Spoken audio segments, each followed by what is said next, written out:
Welcome back. I know I'm exactly 12 hours late. Um, but I decided to switch up the time slot just to see what 11 p.m. could provide. I know it's on a Sunday. I know this, I know that. I get it. I know all the factors. But this gives me an opportunity to also talk about the NBA finals that just happened. So, if you don't already know, I'm the host of this here show. My name's Gav. I give you guys MMA picks, tips, parlays, tricks, all that shit.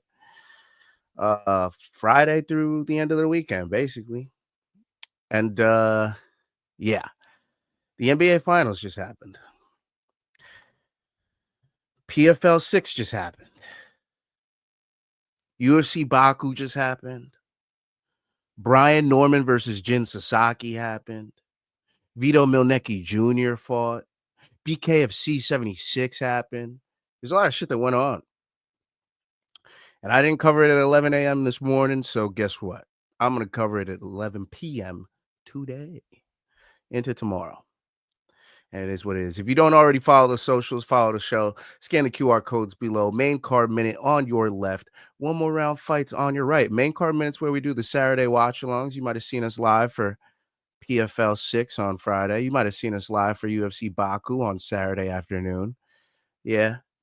Luke might have had a perfect week on the main card minute. That's right. I said perfect week. Yeah, he hit every bet on the main card. Just missed the mystery, but it is what it is. And then one more round fights where we give you guys simulations on Fridays. Sometimes we give you a one watch along. You know, we give you the weekend recap on Sundays. It is what it is. So don't forget to follow on social. Also follow the YouTube, Instagram, TikTok, X. It's a little different on X. It's one more round F8, but it is what it is. And don't forget to send your wins in to one more round fights at gmail.com. If you made money off that Nazim Siddiqov round 2 TKO, that Myrtic Tech oral buy sub. Yeah. Send those wins in. I want to see them. Shout out to our sponsor, W.GG. Use promo code one more round for 10% off. That is promo code one more round for 10% off. And yeah, quickly, let's talk about the finals, bro. We got a game 7. Tyrese Halliburton seemingly pops his Achilles in the first quarter. Same shit that happened to KD playing on the strained calf. I guess that's the risk that these basketball players play if they're playing with injuries. If you have a bad calf, pressing on it a certain way could lead to a tendon to pop somewhere else. And Tyrese Halliburton went down with an Achilles injury, a lower leg injury, they said, but we saw it pop. And he was out for the rest of the game. And the Pacers kind of hung in there till about halftime. They were winning by halftime, actually. I think they were winning by 1 point, but when they came back in the second half, they just didn't have it. SGA was going crazy. Jalen Williams going crazy. Chet Holmgren going crazy. Isaiah Hartenstein, Lou Dort, Alex Caruso. It was a problem. It was just too much. Siakam couldn't do enough. Nembhard couldn't do enough. Guys were getting in foul trouble. Lots of turnovers. TJ McConnell was going crazy, though. What the hell? But yeah. The Oklahoma City Thunder are the 2024-2025 NBA Finals champions. You can see I got a Seattle Sonics jersey behind me. Not because I'm an actual fan of the Thunder. It's just because I want there to be festive. So I threw a little Luke Ridnour up there, you know. Something light. Something super light. But anyways. The NBA Finals is over. And it is what it is. It is what it is. Well, let's get into what we're really here for. MMA, baby. Kamil Rountree Jr. defeats Jamal Hill by unanimous decision. Yeah.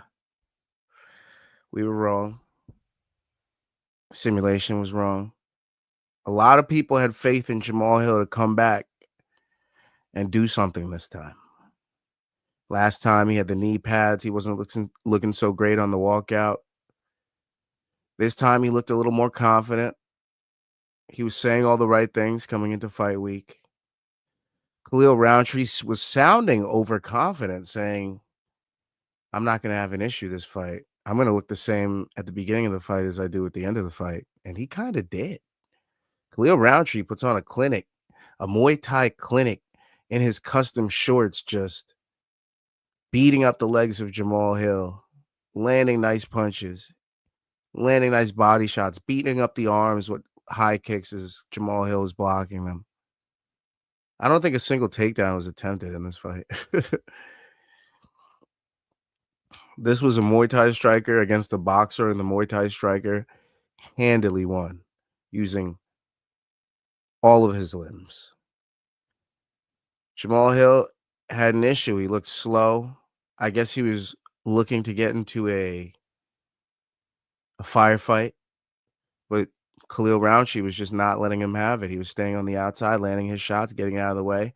At one point, he just circled him in the octagon multiple times to end the round, just like a shark, just circled around the outside. Jamal Hill's legs were so beat up, he just couldn't get to him. Khalil Rountree was so far ahead by round 3, it was impossible for Jamal Hill to get back into the fight. And then he dropped Jamal a couple times in this fight as well, with leg kicks, with punches. Khalil Rountree looked fantastic. He wins this fight by unanimous decision, 49-46, 50-45, 50-45. Jamal Hill was looking real surprised by that decision, but nobody else was. All right. There was an issue that the crowd was actually leaving before the main event. Right after Rafael Fiziev defeated Ignacio Bahamondes, the crowd kind of just left. Their guys had already fought. They seemingly felt that they didn't need to watch Khalil Rountree versus Jamal Hill.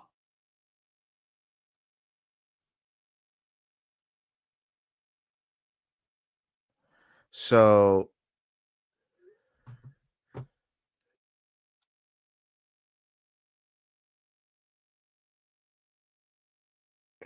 it was tough. It was tough. I don't know how people should feel about that, because on one hand, they were great for most of the night, but the disrespect of leaving the main event, leaving the stadium half empty as two of the biggest fighters in the world fought, I can't see Dana White wanting to give them another opportunity like that. All those people are expected to be there for the main event. Some people were calling to never ever have a UFC event in Baku or Azerbaijan ever again. I mean, I wouldn't say that far, but definitely put them in a timeout for that. That is extremely disrespectful to the fighters, extremely disrespectful to the sport, and extremely disrespectful to the UFC. So I didn't like to see that.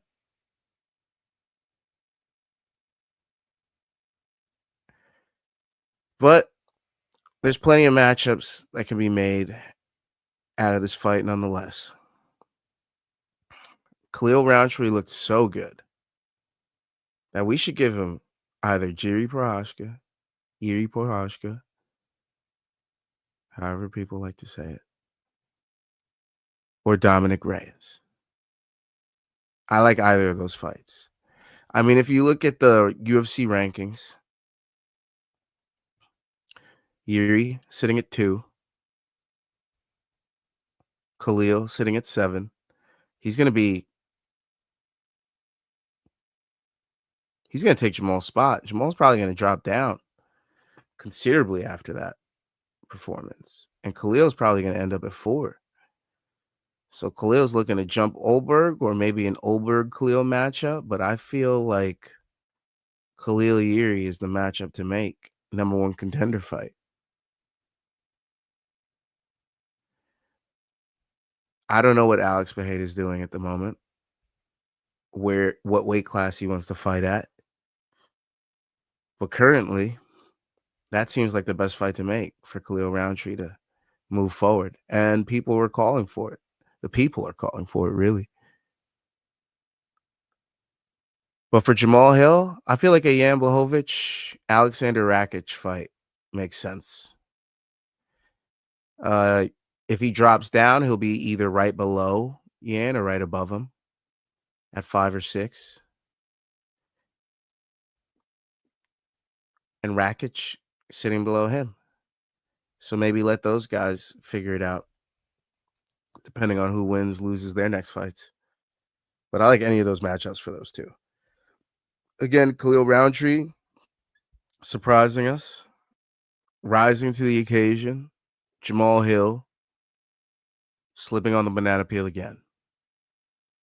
He just really hasn't looked good since his title win over Glover, if we're being honest.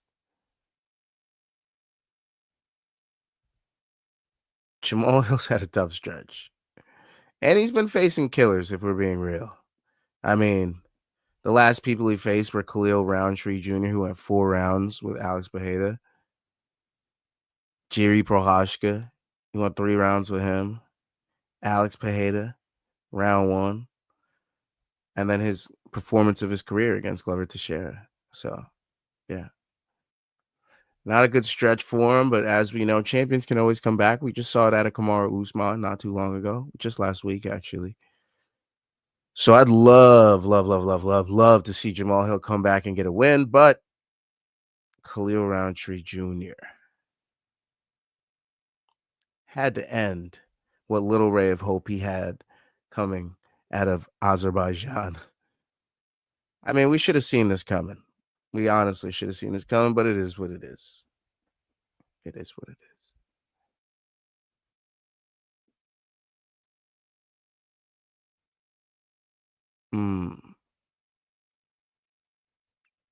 Something didn't get added here. But anyways, that was tough to see. I really thought he had a shot, dude. I really did. That's the crazy part. I really thought Jamal Hill was gonna win this fight. I really thought he's gonna come back. But you can't always get what you want. Yeah, you get the point. Hold on, I'm stalling because I gotta add these two things right here that didn't load earlier, so I'm loading them now. But here we go. Let's go over UFC Baku, shall we? Let's go over UFC Baku. But before we do that, we got some comments. Who's here? AZ Ray Video, so close to 500 subs. We're on the way. Somebody keep subbing. We're on the way. We're on the way. Keep subbing. I love the idea of Dominic Reyes versus Khalil Rountree matchup. It makes so much sense. Yeah, right? That would be fun. I like that. Give Dom a chance to get into the top 5. Let him get that resurgence. We know he was so close to beating John Jones, and now John Jones is way out of the picture. We'll talk about that in a little bit as well. AZ Ray Videos, do you think Pereira moves? Sorry. Do you think Pereira moves up to heavyweight before he retires, or will he finish his career at light heavyweight? He's definitely going to test the waters at heavyweight. I mean, being a big guy, you definitely want to get to a point in your career where you can fight and eat whatever the hell you want. Eat a steak on fight week, like that'll be fun for him, especially since he's been cutting weight his entire career, being such a big guy for the weights that he's been fighting at. I definitely see him fighting at heavyweight for sure. Nazy Ray says, happy for Rountree. He has an amazing story. Yeah. Being an alt kid, I can't wait to see what he does with his newfound fame. And with a performance like that, his stardom, I could see him going places. So I really hope something goes well for Khalil Rountree. I wish I made some money off of him, but it is what it is. Let's go over those UFC Baku results. As you know, Khalil won 49-46, 50-45, 50-45. Rafael Fiziev defeats Ignacio Bahamondes via unanimous decision, 30-27 across the board. He was using matrix techniques the entire time, my man. Rafael Fiziev was proving that there are levels to this shit. And yeah, there's a top 15 and both of them are in it, but Ignacio Bahamondes is still part of that lower tier, and Rafael Fiziev is still part of that upper tier. His competition is guys like Justin Gaethje. It is guys like Renato Moicano. It's the cream of the crop of the lightweight division. That's who Rafael Fiziev should be fighting because of his fighting acumen, his kickboxing acumen, how good he is everywhere, his takedown defense, his fight IQ. That's where he should be fighting. He shouldn't be fighting anybody below 8. Rafael Fiziev needs a good opponent after this fight. And luckily for him, a lot of good people are fighting next week. And Renato Moicano's fighting next week. He's actually fighting Beneil Dariush. We're going to be simulating that on Friday. You know, Mateusz Gamrot just got a big win recently. Dan Hooker might be coming back from injury. Plenty of matchups for Rafael Fiziev. Even if Michael Chandler wants a pop, that's a fun fight as well. Those guys will go to war. Benoit Saint-Denis, he could fight below or above, but I think Rafael Fiziev should be fighting that upper echelon of the lightweight division. He looked fantastic. Ignacio Bahamondes, I'm sorry, he is not part of the top 15, but he's fringe. Maybe a guy like Joel Alvarez would be a good fight for Ignacio Bahamondes next. Joel Alvarez, Grant Dawson, something like that. A little lighter test to get into the top 15 because jumping in against Rafael Fiziev, great option, but man, a tough fight for anybody to win. You really have to best him on the feet, and if you're not that experienced, he's going to get the best of you. So shout out to Ignacio Bahamondes for a solid win.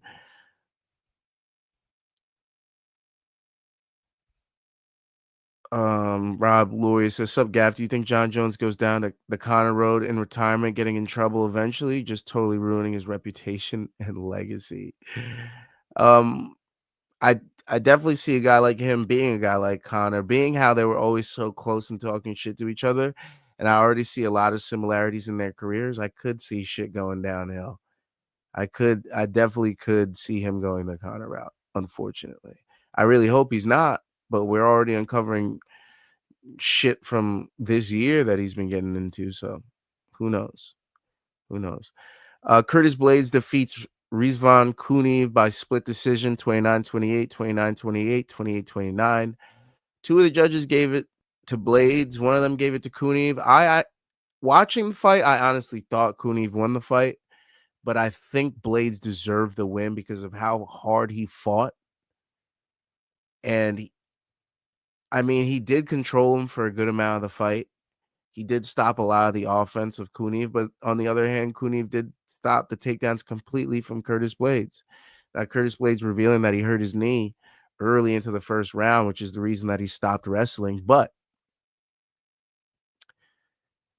he's back in the win column. Curtis Blades usually gets a win after coming off of a defeat, especially a knockout defeat. So he continues that trend, and Curtis Blades gets the close split decision win. Rizvan Kuniev is going to be a fun guy at heavyweight. I can't wait to see who they match him up against next. We got a couple heavyweights fighting this week as well. So there's a lot of options for him. But that definitely showed that he's one of those guys that can hang with the top of the heavyweight division. So I'd love to see him against, Jalton Almeida, Waldo Cortez Acosta, Marcin Tybura, Sergey Spivak, Tai Tuivasa. How is Tai Tuivasa still in the top 15? Well, anyways. Yeah, I love Tui. Tui's my guy. All team smoke. Let's go. He'd be like one of my favorite people to be in my, smoke circle. If I had a dream team smoke circle, shit. Tui's probably holding down that 5 spot. I ain't gonna lie to you. He's in there though. He's definitely in the circle for sure. If I had a freaking That 70s Show type circle, Tui's in the circle. For sure in the circle. Murtabek Oralbai defeats Tafik Messiah via submission. Kimura at 4:35, the end of the first round. The trend of PFL and Bellator fighters coming over to the UFC and losing their first fight is alive and well. Tafik Messiah, he was a hammer coming over, knockout power. Very interesting fighter that could have made waves. Murtabek Oralbai coming in very heavy for the weight, coming in at 165 pounds, 10 pounds over the limit. So they had to contract the fight at 165 pounds. Dana White was very not pleased with that. Ulbaugh went up to him after the fight saying, I'm going to be a champion one day. And Dana White replies to him, yeah, you're going to have to get that weight under control first if you want to do that. So, yeah, he does have the ability. He has power in his hands. He's really good wrestling, really good grappling exchanges, great submissions. He could be a problem at 155, but I could also see him having to go up to 170, and that's a whole different beast up there. Motherfuckers are about to fuck around and find out. Islam's about to fuck around and find out. Nazim Siddiqov. Shout out to Nazim Siddiqov. Shout out to Law MMA. Shout out to Eric Wood. Shout out to Ray Longo. Shout out to Merab Davalishvili. Shout out to Azerbaijan. They put on for Nazim Siddiqov. And Nazim Siddiqov returned the favor with one of the best knockouts we've seen, one of the best fights we've seen this year. In an absolute slugfest, he TKOs Nicholas Mata at 4 minutes and 17 seconds of round 2. Nazim Siddiqov got hurt a little bit in round 1, shelled up. Nicholas Mata unloaded on him, maybe gassed himself out. Definitely round 1 went to Mata. Round 2, Nazim Siddiqov comes out, decides to put him in a firefight. Nicholas Mata can't hang with him, puts him up against the fence, lands a shot, takes him off his feet, hits him with a couple more follow-up shots, ends the fight. Nazim Siddiqov is an absolute problem. And you should watch out for him coming out of Long Island, New York, baby. Shout out to Nazim Siddiqov, one of my favorite fighters. If you don't know about Nazim Siddiqov, check out on this very channel that you're watching right now, my fighter spotlights. I did one on him just about 4 months ago. So go check out the fighter spotlights on Nazim Siddiqov. You could obviously piece this fight with that one to get the full story on him. But yeah, Muhammad Naimov defeats Bogdan Grad via unanimous decision 29-28 across the board. Naimov does what he needs to do. He controls Bogdan Grad. Bogdan Grad tries to control him and turn it against him, but a lot of the time when Naimov's back is against the fence, he's landing a lot of strikes on Bogdan Grad. The judges thought that was enough for him to get the unanimous decision 2 out of the 3 rounds. And that completed the main card. Suk Kyung Ho defeats Oban Elliott via unanimous decision 30-27 across the board. He looked fantastic, didn't he? That guy looked great. He mixed it up well. He had great wrestling. He had great exchanges. Obviously, he couldn't finish Oban Elliott, but Oban Elliott, a very capable fighter. And even though he was overwhelmed in this fight and overmatched, he survived till the end. Hype train ended, or at least derailed for a little bit for Oban Elliott. The Welsh gangster does not get the win. And South Korea's Suk Kyung Ko does. Jungyoung Park, also out of South Korea, defeats Ismail Nardiev via unanimous decision 29-26, 29-26, 29-25. He was beating him up pretty good in round 1. In round 2, Ismail Nardiev gets him down to a knee up against the fence, hits him, blasts him with a knee of his own, cuts him over his eye, makes him take the full 5 minutes to rest. Once the 5 minutes is over, he decides he still wants to be in this fight. What a tough fighter. Gets ready to fight. The referee takes 2 points for the illegal knee from Ismail Nardiev. So that's why it was a 29-26 and 29-25 scorecard, because 2 points were deducted in round 1. And obviously in round 3, Ismail Nardiev may have came back a little bit, but not enough to win the fight. Daria Zeleniakova defeats Melissa Mullins via unanimous decision 29-28, 30-27, 30-27. What an upset. Melissa Mullins beat Daria Zeleniakova the first time via TKO in round 1. She mounted her, beat her up with some punches and some elbows, won the fight. This time, Daria Zeleniakova gets her revenge, keeps it on the feet, gets a unanimous decision. Melissa Mullins just didn't have it. She looked slow. I don't know if it was the travel. I don't know if it was the location. I don't know. Maybe because Zeleniakova was closer to home, but Zeleniakova beats up on Melissa Mullins and gets the unanimous decision win. What a dog. Shout out to Daria. Claudia Segula defeats Irina Alexieva via unanimous decision 30-27 across the board. Similar direction. The dog gets the win here. Segula just used her wrestling game. She was way better on the feet. She was piecing her up, popping her head back multiple times. She beat her in every single round. It was a dominant decision win for Claudia. I was happy to see her win. Tagir Ulanbekov defeats Azat Maxim via unanimous decision, 29-28, 30-27, 30-27.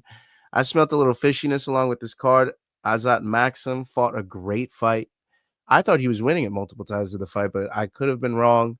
Again, Ulanbekov had Khabib and Islam both in his corner. They showed a lot of respect to Maxim after the fight, even giving him some water after the fight, big signs of respect. It was a hard, tough fight from both guys, and we knew it was going to go to decision because both these guys are really good, both of them having less than 3 losses combined.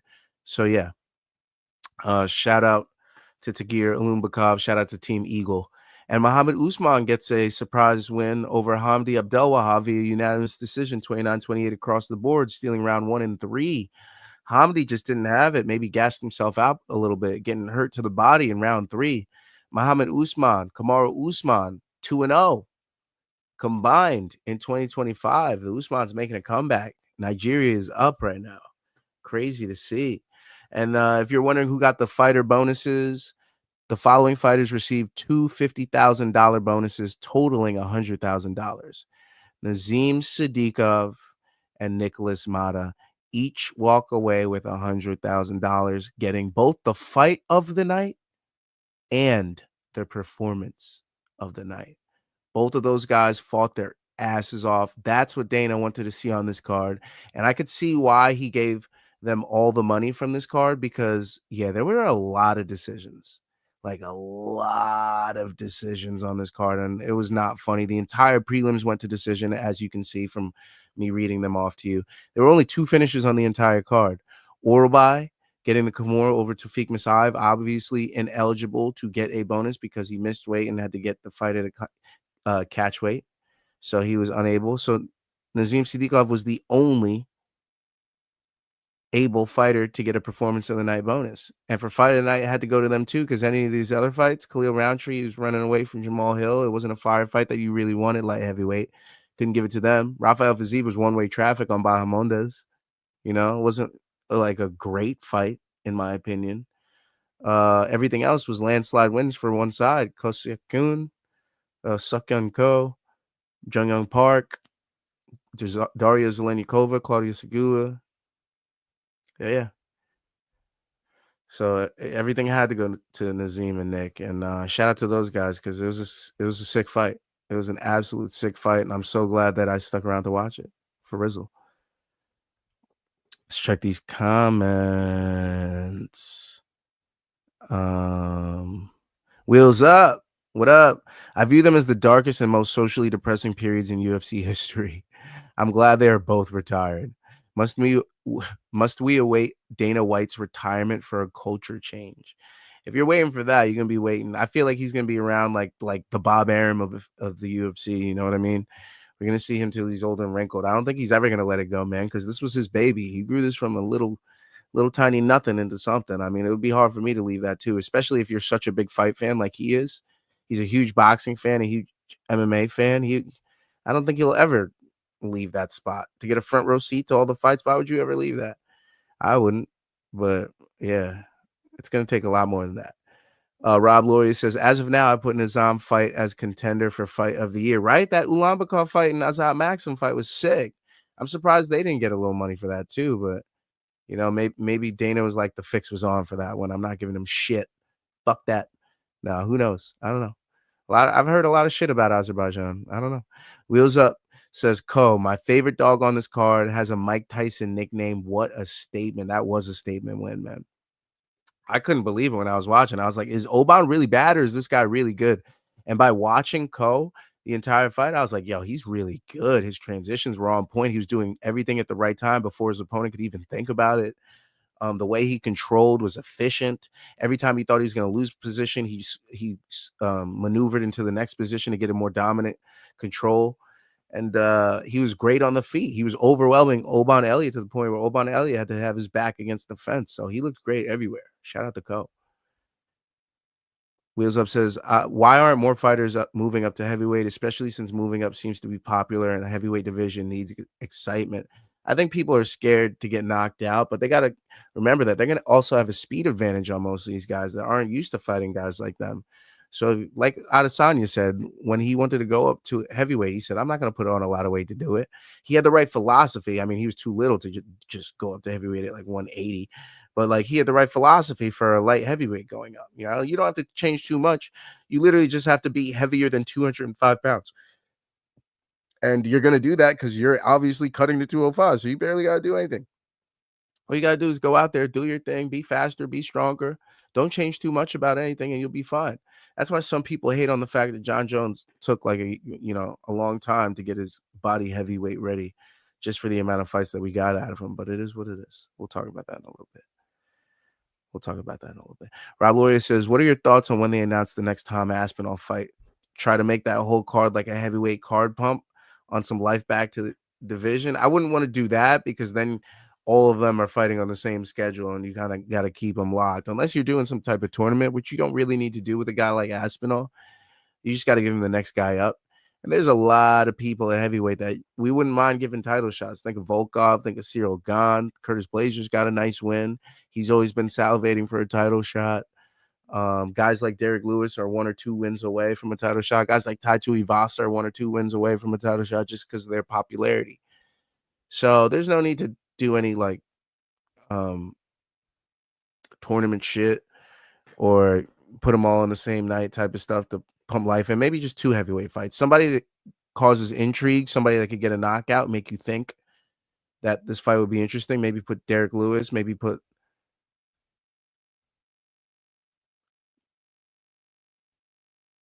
Cyril Gane somewhere on the same card. But yeah, I don't think they need to do that, but life to the division would be nice, especially since it's been held hostage for a little bit. Speaking of held hostage, big news happened at the end of UFC Baku. Huge news, actually. Okay?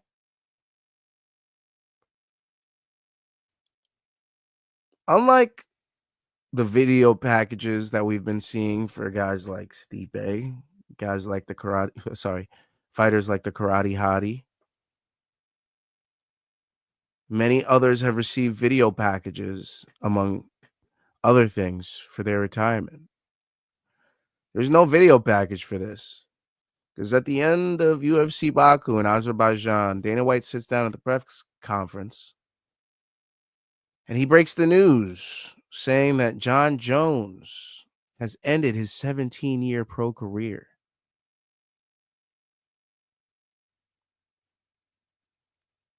He states that Jon Jones called him and stated that he's retired.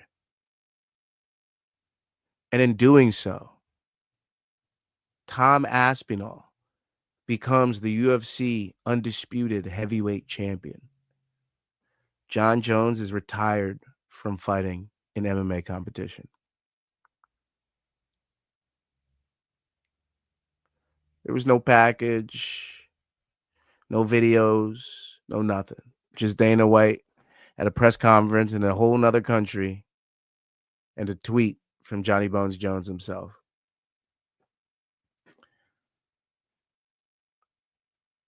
It's bittersweet because obviously people were calling for this if they knew that he didn't want to fight Tom. Everybody was calling for him to retire or stop holding the belt hostage. And he finally did. But now the reception is that he's officially a duck, that there should be an L on his record of fear to Tom Aspinall. And I don't think that's the case.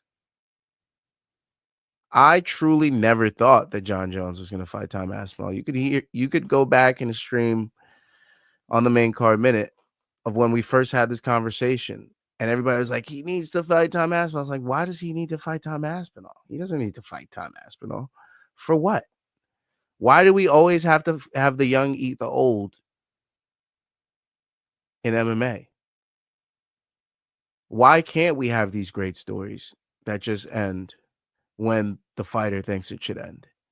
We let it happen for Khabib. People still mad that he didn't get to 30-0, but hey, he made a promise to his people, and he fulfilled that promise. John Jones came back, took time off from his light heavyweight body to build his heavyweight body, to come to heavyweight and become a champion and defend that belt. And he was able to do that.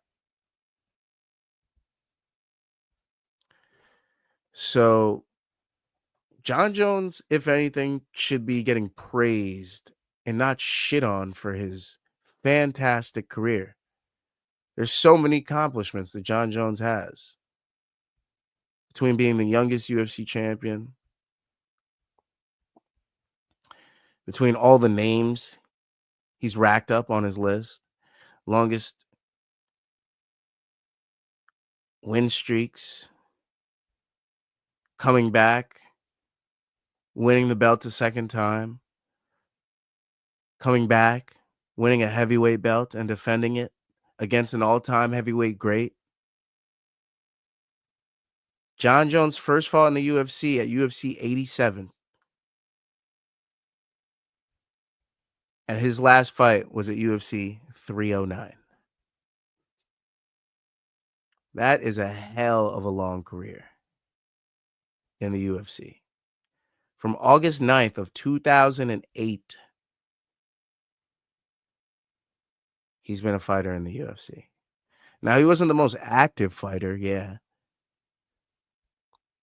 But his resume it's undeniable. And it doesn't need a Tom Aspinall at the end of it. It really doesn't. I mean, just this list of names: Stephan Bonner, Brandon Vera, Vladimir Matyushenko, Ryan Bader, Mauricio Shogun Rua, Quentin Rampage Jackson, Lyoto Machida, Rashad Evans, Vitor Belfort, Chael Sonnen, Alexander Gustafsson, Glover Teixeira, Daniel Cormier, Dominic Reyes, Cyril Gane, Stipe Miocic. If I skipped any of those names, it's just for the sake of time.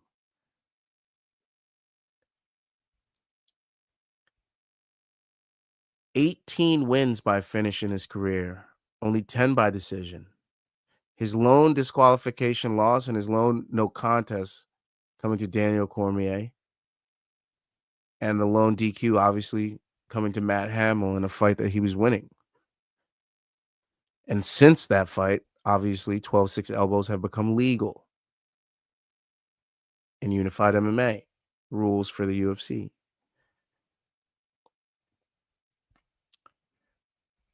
So, yeah. Tom Aspinall is now the undisputed heavyweight champ.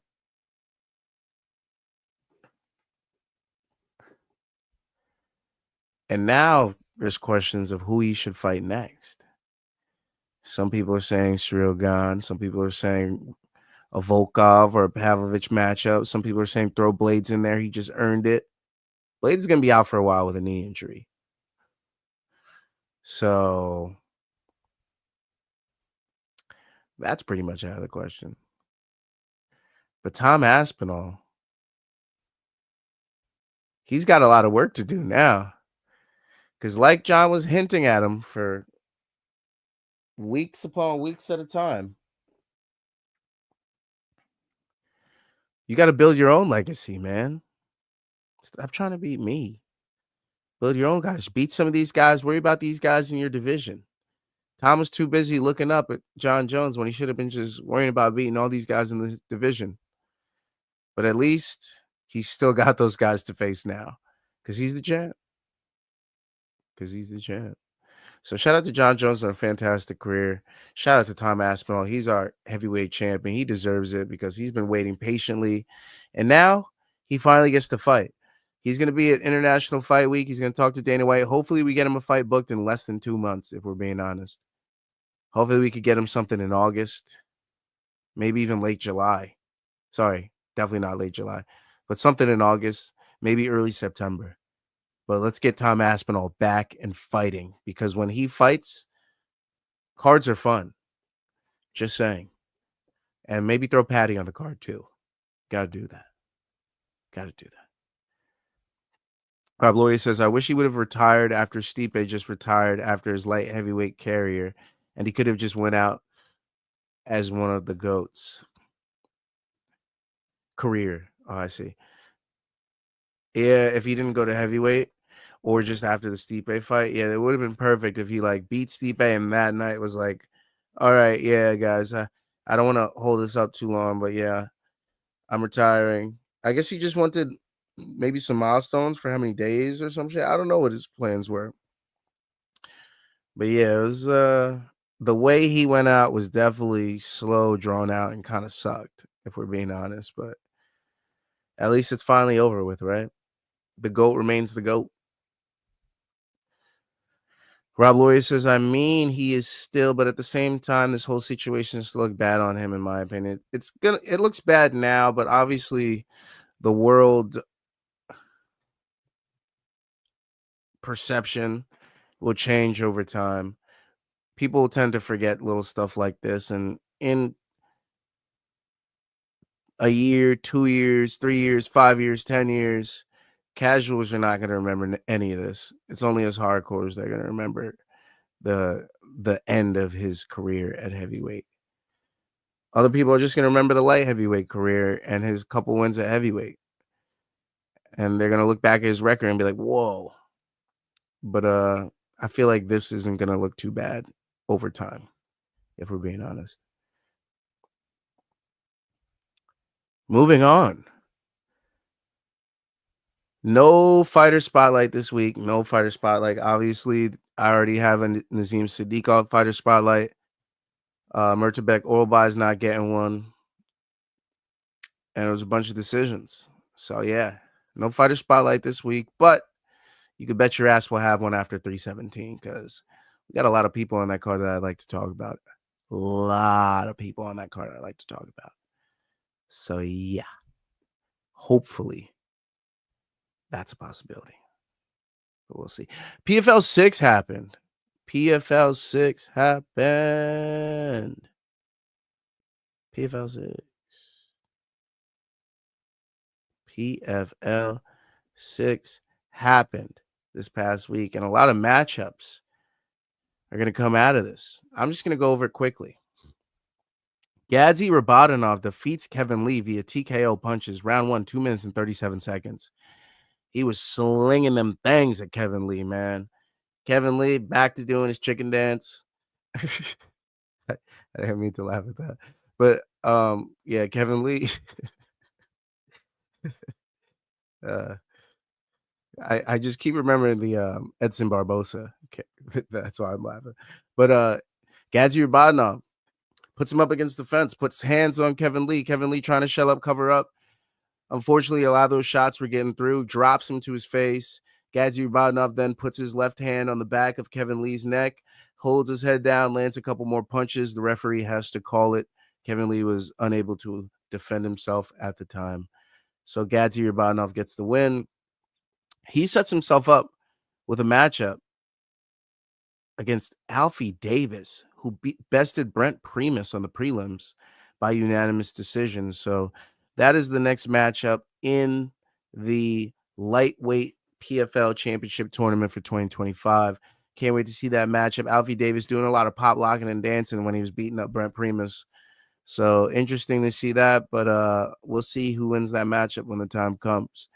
Liz Carmouche defeats Elora Donna via unanimous decision, 30-27 across the board. She did what she was expected to do. She walked in there, she dominated her opponent, Elora Donna made it look a little tougher than it was supposed to for Liz Carmouche. I mean, Liz was definitely in a fight. It was definitely not an easy walk in the park at 30-27, but she definitely did win every round. Shout out to Liz Carmouche. Shout out to the girl Rilla, also sporting a nice haircut. So glad to see her get another big win. She is in the finals as well. Archie Colgan defeats Mansur Barnaoui via unanimous decision, 30-27 across the board. This was a slugfest. Archie was throwing them things. Mansur was fighting back, throwing elbows. These guys were fighting to win. Mansur Barnaoui just didn't have enough power or firepower to get the win. So unfortunately for him, Archie Colgan got the unanimous. Marcelo Alves defeats Jake Hadley via unanimous decision. Similar case. Jake Hadley had no weapons against Alves. I mean, Alves just put it on him from the jump. 30-26, 30-26, 30-26, man. It was very dominant. I felt bad for Jake Hadley in there. I thought he was going to get finished multiple times. Alves looks like he's the ringer to win this tournament. But Justin Wetzel has something to say about that because he dominated Mando Gutierrez with his wrestling in a unanimous decision win, 30-27 across the board. Mando tried to jump on a few guillotines, but he was unable to get over. Justin Wetzel swings his hips over to the side, gets out of it every time, gets a lot of control, lands a lot of punches on Mando, cutting him with some elbows. Justin Wetzel had a fantastic performance. He is Frieza. He was the bad guy in the situation. He got up, let the crowd know it. He loves that situation. And I think he's the dark horse to win this tournament. I really think he has a really good chance to beat Alves in that fight. If Alves can push him back, it'll be a problem. But I think Justin Wetzel's just too big to get pushed back. So it is what it is. And Jenna Bishop defeats Katerina Shakalova via rear naked choke, round 2, 2 minutes and 7 seconds. She will be facing Liz Carmouche in the final. Katerina Shakalova just was looking good in round 2. She looked like she was coming back, made one mistake. Jenna Bishop jumps on a choke. She gets it. It is what it is. That's life. So Jenna Bishop will be facing Liz Carmouche. Gadzi Rabadanov will be facing Alfie Davis. Marcellary Alves will be facing Justin Wetzel. Magomed Magomedov defeats Sarvajan Kamidov via unanimous decision, 29-28, 29-28, 29-28. It was a solid fight. It is what it is. Vinicius Sensi defeats Tony Caruso via submission triangle choke, round 1, 1 minute and 43 seconds. Both these guys were submission artists. I expected somebody to get the submission win. I thought Sensi would do it because he was just so good on the ground. He had the mojo going into the week, and it felt right. He gets a big submission win. And talking about submission wins, Derek Kelly gets a submission win over Mike Hamill with a neck crank in round 3, 3 minutes and 9 seconds. He looked great in this fight. At first, he ate some big shots from Mike Hamill, but he stood in the pocket, evaded when he should have, landed nice counters, tired out Mike Hamill, and when he was just tired enough in round 3, his arms were full of blood. Derek Kelly goes on the choke, and he gets him. Alara Joanne defeats Soraya Rajko via unanimous decision. She just bludgeoned her, man. She beat her everywhere. 30-27, 30-27, 29-28. It is what it is. Alara Joanne improves to 11-8. She's fought the best of the best in all the promotions, so it makes sense why her record is what it is. I guess we're going to have to start thinking of her like a PFL version of Angela Hill because of the way that her record masks how good she actually is. So Lara Joanne, fantastic win. And Nick Meck defeats Alan Dominguez via submission, rear naked choke, round 1, 4 minutes and 10 seconds. He looked great in the fight. He was dominant everywhere. Jumps on the choke. Alan Dominguez just couldn't fight the hands, and he gets choked to a finish by rear naked. That completes my coverage of PFL 6-7, right?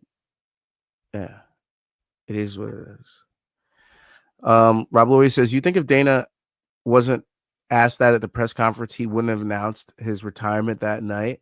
There's a good chance that he wouldn't have, but the fact that they did, I felt like I feel like he made a promise to himself. He's like, all right, if they ask me a question about John out there, I'll just answer. But if they don't, I'll save it for something in the States. I feel like they will do something for him. It might be done like later, like they did for, I forget who it was. Maybe it was Stipe or something. But I feel like on the night that he actually retired, they didn't have anything. And then like the next card, they just played something for him. So I have a feeling we'll see something at UFC 317 for John Jones, especially since it's such a big event. So I hope they do. That'll be kind of fucked up if they don't do anything for John. I'll be kind of pissed off if they don't, if I'm being honest. Oh shit. I'm gonna skip BKFC. BKFC 76 happened. Just to let you guys quickly know, it was in a Dickies Arena in Fort Worth, Texas. In the main event, Ben Bonner defeats Tony Soto, unanimous decision. UFC veteran Andrei Arlovsky defeats other UFC veteran Josh Copeland via 4th round TKO, doctor stoppage. Go check that out. And also, UFC veteran Jessica Ai beats other UFC veteran Maria Agapova via unanimous decision, 49-45, 50-44, 49-45. You may know them from the the face-off where Maria Agapova may have kissed Jessica Ai.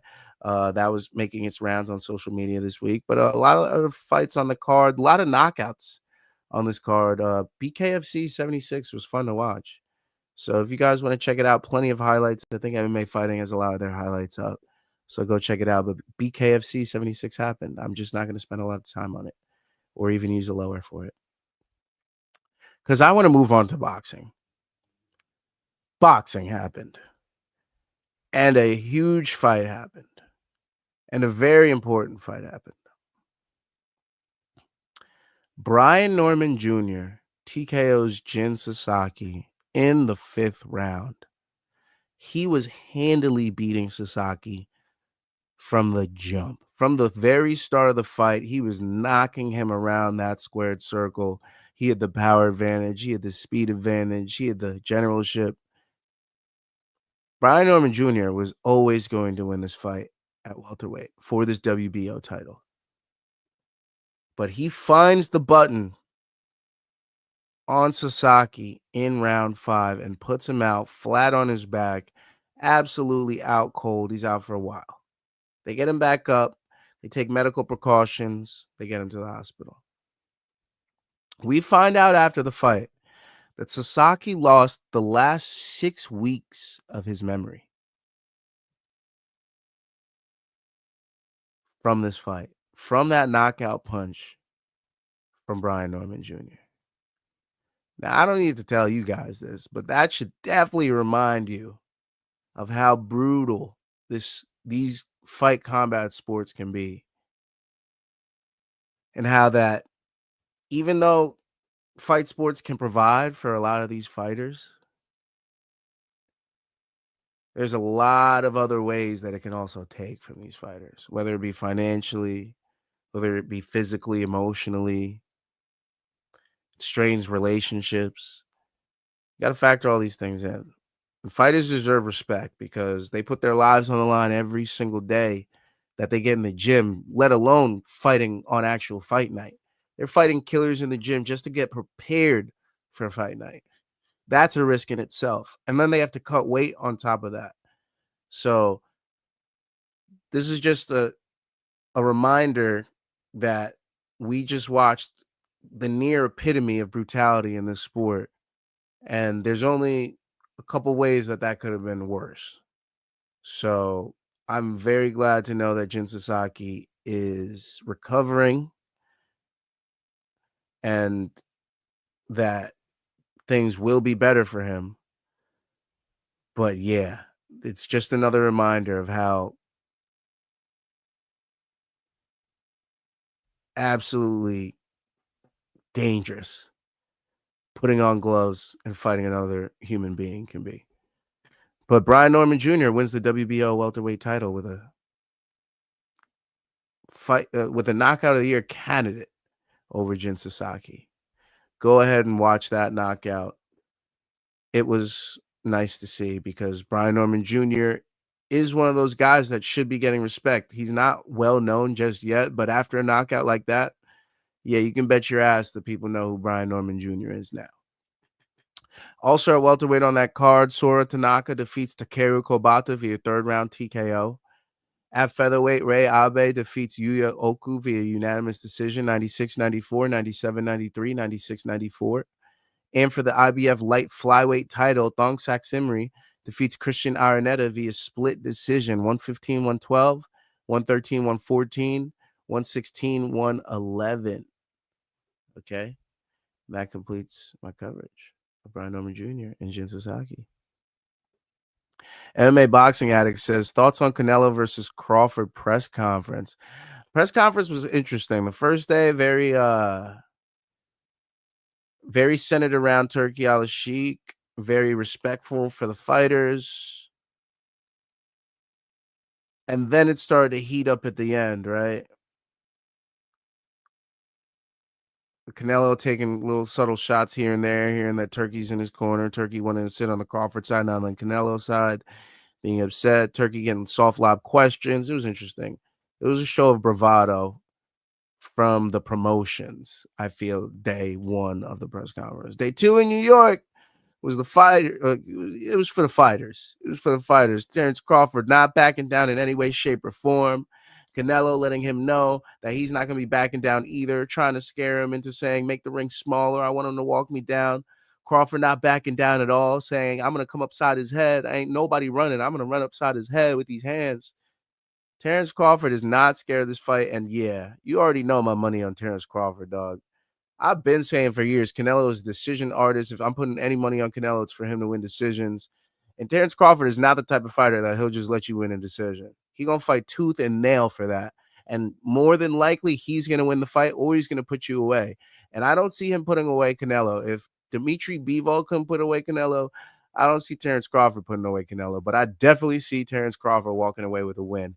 He's already picking up wins at these press conferences. I mean, subtle wins here and there. The promoter's on his side. He's not backing down to Canelo. He's got nice sound bites to give him. It's just I feel like Crawford's going to do a lot of good work in this fight. So I can't wait to see when that fight happens. I'm definitely going to be there. I'm going to be media covering that fight when it happens. I'm not going to be. I think if it's in Saudi Arabia or whatever, I'm not going there. But I was supposed to be there this week. Shit happened this week. It is what it is.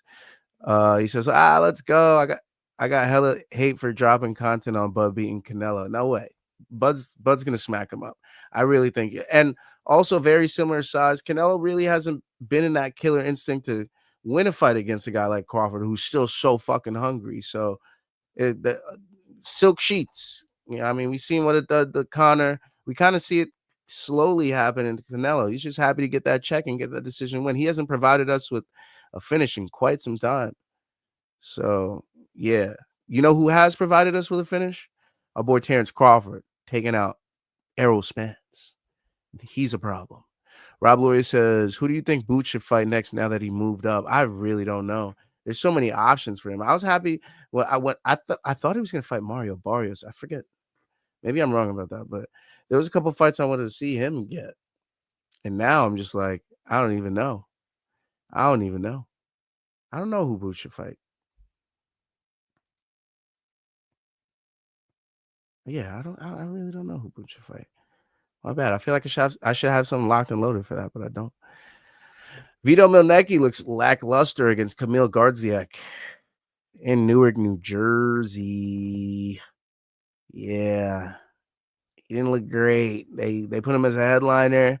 I mean, he had 12 KOs in his career. They thought he was going to, maybe get one over this guy, but that wasn't the case. Unimpressive 10-round unanimous decision at the Prudential Center. Now, Mielnicki dropped him in round 3 with a weak-looking right hand. It didn't even look like a highlight-worthy, punch, but he dropped him. Touched the mat. Had to give him the count. But he wasn't hurt. He got up easily. He made it out of the round. And basically, it was slow one-way traffic. Vito Mielnicki just sat on his jab, unloaded the right hand every now and then, and walked his way to a decision. 189 across the board. Basically every round went to Vito Mielnicki. And in the co-feature, Jahi Tucker defeated Lorenzo Simpson by a tougher-than-expected 10-round unanimous decision. The scores were 97-93, 97-93, 96-94.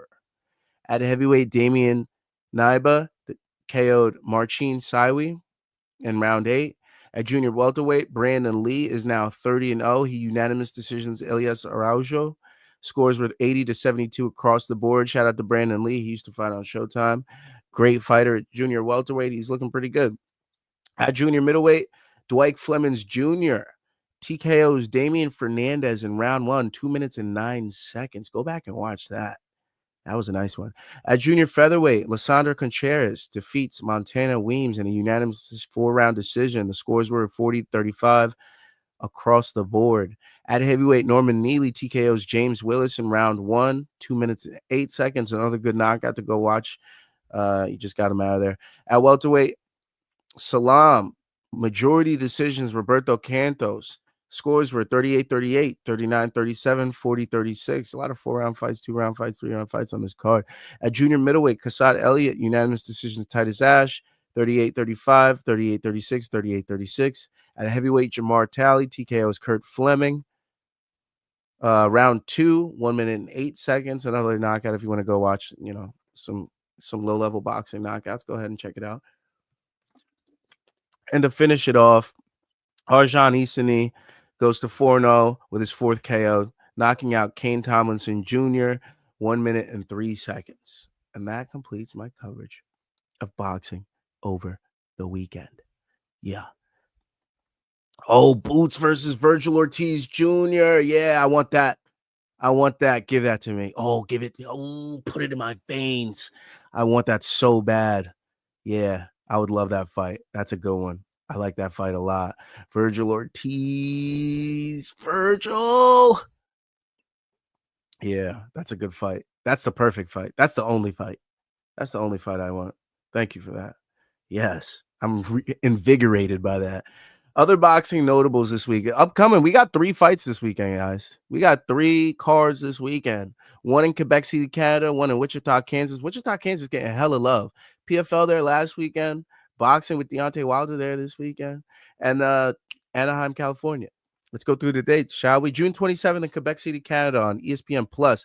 We got Christian Mbilli taking on Maciej Sulecki. 12 rounds for the vacant WBC interim super middleweight title. Also on June 27th in Wichita, Kansas, Deontay Wilder's taking on Tyrrell Herndon, 10 rounds at heavyweight. Yeah, I'll give my predictions on all those fights at the end of this show. Don't worry. June 28th, Anaheim, California, on DAZN pay-per-view, Jake Paul versus Julio Cesar Chavez Jr., 10 rounds at cruiserweight. Also on the card, Gilberto Zurdo Ramirez taking on Uniel Dorticos, Unified Cruiserweight Championship. I'll have a pick for that as well. Holly Holm taking on Yolanda Vega, and Floyd Kid Austin Schofield taking on Tevin Farmer. Don't worry, I got picks on all those for you right at the end of this. It's coming up soon. Don't worry, in like a couple minutes. July 11th in New York on Netflix, a title fight between Katie Taylor and Amanda Serrano, the 3rd fight between them. Obviously, Katie Taylor won the first 2, but I think the first one was a draw or some shit. But Katie Taylor never lost to Amanda Serrano. 10 rounds for Taylor's undisputed women's junior welterweight championship. July 12th in New York, the day after, there's a title fight between Shakur Stevenson and William Zepeda. 12 rounds for Stevenson's WBC lightweight title. July 19th in Las Vegas, there's a title fight between Manny Pacquiao and Mario Barrios. 12 rounds for Barrios' WBC welterweight title. July 19th also, but this one's on DAZN pay-per-view in London, the title fight between Alexander Usyk and Daniel Dubois. 12 rounds for Usyk's WBC, WBO, and WBA heavyweight titles, and for Dubois' IBF heavyweight title. And not to forget the title fight that we love to talk about, September 13th, Canelo Alvarez, Terrence Crawford. 12 rounds for Alvarez's undisputed super middleweight championship. Let's go, bud. Let's go. That completes my coverage of boxing. Let's get into my picks. Floyd Schofield, lucky he didn't fight Shakur that night. He was going to cook him. Oh, man. Yeah. Shakur's a problem for anybody, man. I don't know. Shakur's just a fucking problem. We got PFL 7 coming up. Oh, shit. Do I not? Fuck. Yeah. We got PFL 7 coming up.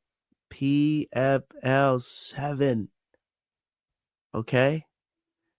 Which is a problem. You know why? Because I got some picks for you guys. Some winning picks. Some picks that are gonna make your day and your night and all that. You ready? You ready? Should I share the chart? I'm not gonna share the chart just yet. I'll just give you guys a couple light picks. These are my picks. Ready? Fabian Edwards. I fully believe that he's gonna beat Josh Silveira. He's surging right now. He's the Edwards that's atop the Edwards crown. He's looked good in his last few fights. His only issue is Johnny Eblen. Johnny Eblen has his own fight to deal with. So I fully expect Fabian Edwards to get a win here against Josh Silveira. Also, Phil Davis. Phil Davis is going to look good against Sullivan Cauley. Sullivan Cauley's still very young in his career. Phil Davis looked fantastic on his last time out, using his hands to get the win. I think he's going to use his wrestling more this time, control Sullivan Cauley, possibly get a TKO win with some ground and pound, but I think Phil Davis' decision is probably in play. Also, Valentin Moldavsky, I fully expect him to get the win as well. There's not much that his opponent's going to serve against him that I'm going to have to worry about. I mean, Alexander Romanov is only way to win is really wrestling him and controlling him. And Valentin Moldavsky, though he's a smaller heavyweight, he's very good. He's very fast. He has very good hips. He's going to get out of the way. He's going to piece up Alexander Romanov. So I fully expect Valentin Moldavsky to get the win. And to round it out, he's going to be a very heavy favorite, but hopefully we can get him at some decent value. Biagio Ali Walsh, okay? He's going to get a TKO win. This guy's got freaking hands. He's a beast. He's a monster. And his opponent is really not ready for what's about to come his fucking way. Let's be fucking honest. Ronnie Gibbs is about to get pieced the fuck up, and it is what it is. It is what it is. Go with Ali Walsh. And just go with him and you'll be fine. Okay? Go with him and you'll be absolutely fine. I interviewed Aaron Jeffrey. Oh shit. Hopefully he feels good against Dalton Rasta, because Dalton Rasta is a problem, man. Dalton Rasta, I mean, he looks like he's mean, vicious. He has good control. And Aaron Jeffrey, I've seen him on his back way too much, but I definitely think Aaron Jeffrey, if he gets some good knees timed well on Dalton Rasta, you could probably put him out. We've seen Dalton Rasta take some big shots. So yeah, Aaron Jeffrey could find the button. I definitely see it a couple weeks ago. Oh shit. Hell yeah. So if you pick Dalton Ross, I'm gonna be pissed. No, I definitely didn't pick Dalton. That's definitely not. Stay away fight for me. Yeah. That's definitely not one of my picks. That's a scary fight, which is why I definitely didn't give a pick for it. But those other four, I feel confident in those picks. So yeah, I'm definitely gonna give a more in-depth look on Friday. Friday we'll be doing a simulation of UFC 317. Wait, as long as this card isn't on fucking Thursday, is it? 28. So yeah, so it's Friday. So yeah, before the card starts, I should be doing a simulation. I'll go over my in-depth PFL picks there. But it is what it is. UFC 317 picks. You already know who I'm choosing, bro. The money will be, I'm gonna put a little money on Charles just because I always gotta put money on Charles. That's my dog, the Bronx, baby. But the parlays will all have Ilia Topuria. Make no mistake about it. It was already written. The prophecy shall be fulfilled. Ilia Topuria is here at the lightweight division to make a statement, and I don't think he's going to fail in this opportunity. He always rises to the occasion. I expect him to do it again. And Charles, unfortunately, is the guy that they put in there to test if a guy really is who he fucking says he is. And most of the time, it's either Charles coming out with the win, but when he faces these guys like Ilia Topuria, Islam Makhachev, I just feel like he finds the fuck out who the real beast is. I mean, Charles was always really good, but I feel like every time he's met somebody with a spirit that really would eat your fucking heart out rather than you beating them, like Max Holloway, like Arman Saryukian, like Islam Makhachev, like those types of guys, he loses to those types of guys. So that's why Ilia Topuria will be in most of my parlays. It is what it is. I really want to go with Kai France. I really do. I feel like this will be his last chance at an opportunity for the title. He faltered against Brandon Moreno in a fight that he was winning. He looks really good on the feet in every single fight. I don't see him giving up his back. And if he does give up his back, I expect him to be good enough to stay in the fight and not get submitted pretty quickly. His takedown defense and his movement's really good. And we have seen a lot of times that Pantoja gets hit. Also, flyweight champions don't seem to last long unless they're fucking DJ. So, yeah, it just seems like this is a changing of the guard for Kai France. And after this fight, we may even see Pantoja go up to 35 in a similar fashion as Aljamain Sterling going to 45. I definitely believe that Money Moicano is going to bring the money home for us. I definitely got him over Beneil Dariush. Dariush just has always looked old to me, if I can be fucking honest. He just looks terribly old to me every time he goes out. Against Charles, he looked terribly old. Against Saryukin, he looked terribly old. He got finished early. I think Moicano is going to employ the same type of strategy. Come out hard, come out fast, just like he always does against everybody. That's usually been the recipe to his success. And I expect him to either just handily beat Beneil Dariush or get an early finish, whether it be a TKO by ground and pound, elbows cutting him up, or submission. I just think Moicano by finish is an easy pick. And I know a lot of people fell off the Peyton Talbot train, but I think I'm going to be back on the Peyton Talbot train. I don't know if I'm going to be putting him in any parlays that I feel, but hopefully the lines have finally come down on him where I could get some good value on him. And I'm definitely going to be going with Peyton Talbot to beat Felipe Lima. It just feels like the right move here. He definitely needs a good comeback fight, and it feels like a good setup for him to get a good win. I know it's a tough matchup, but Peyton Talbot is definitely skilled enough to beat this type of fighter. So this complements his style well, and I fully expect him to get a win. If you guys are looking for any other picks, I'm not picking anybody specifically in the Terrence McKinney-Vlasev Borishev fight, but probably McKinney. I always like to I ride with my dog McKinney. I love the people that come out of his gym, JP Luis, Terrence McKinney, all those guys. So shout out to them. I think Terrence McKinney's also going to get a win. If anything, take the under in that fight. Terrence McKinney is the under 1.5 king. I love that man. He always cashes the under 1.5.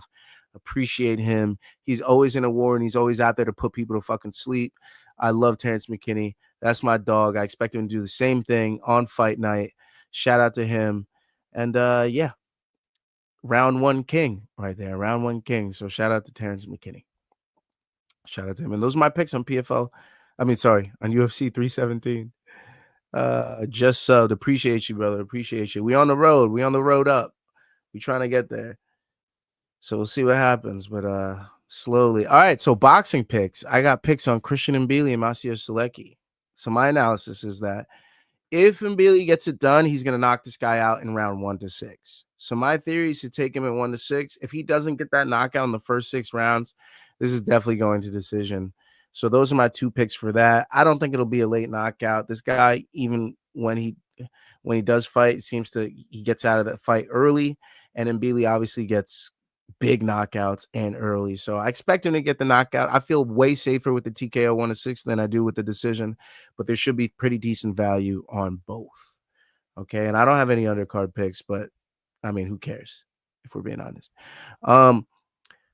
Picks on Deontay Wilder versus Tyrrell Herndon. Similar situation here. I only got a pick for the main event, and I got a Deontay Wilder TKO 1 to 6. It's going to happen early. It's going to happen fast. He's just too powerful for these guys. If they're not one of the best guys in the absolute world, Deontay Wilder is going to knock him out early.